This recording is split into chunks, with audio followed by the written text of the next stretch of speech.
Google Calendar is a great app that you can use for both your personal use and your school use. The first thing you want to do is go up to your app launcher and click on Calendar.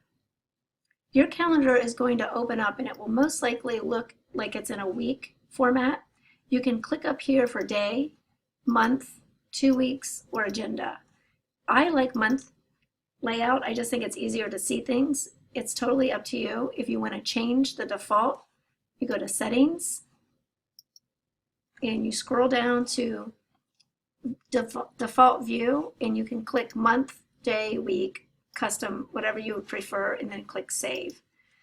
The great thing about Google Calendar is over here it says My Calendars. Your name will be right there.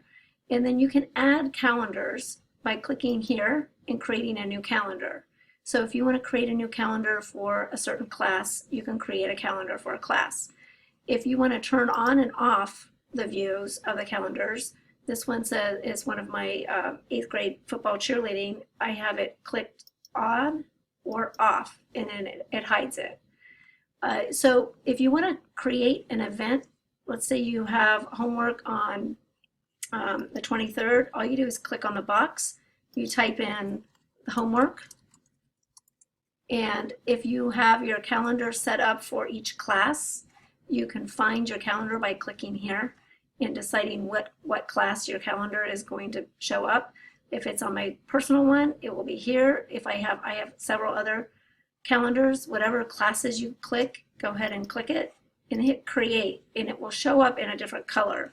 If you would like to change the colors of your calendars, you click the down arrow over here, and then you decide what color you want your calendar. The other great thing is you can invite people to view your calendar, or if you have an event that you created and you want other people to join your event. So let's say I have homework as my event. I'm going to edit it. Right here you can actually email guests and add them, and they can decide if they can show up to your event or not, and then you will be able to see who's coming and who's not coming. There's a lot of other things that you can do with Google Calendar. If you have other calendars you're interested in, for example, I'm interested in Ohio State football.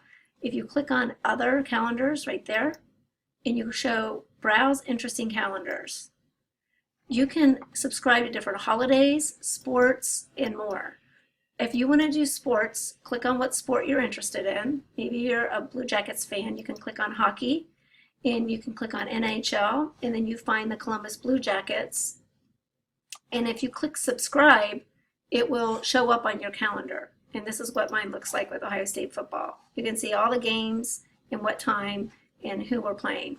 So there's a lot of great things you can do with Google Calendar. This is the basics, but start practicing and get used to using your Google Calendar with your actually academic homework. Another thing besides putting homework on your Google Calendar, if you want to organize what you have to do, there's a thing called the tasks, and it's right there. If I click it, a little box pops up over here, and you can write in things. Maybe you have practice after school, and maybe you have to walk the dog. This is like a task list. If you finish doing something, all you do is you click it and it will cross it off. You can also have a due date. Maybe you have something that is due, a really big test or something. You can click on that. You can move the list. There's a lot of other things you can do, but this is also another great way to keep yourself organized. Go ahead and just keep practicing, and you're going to get really good at Google Calendar.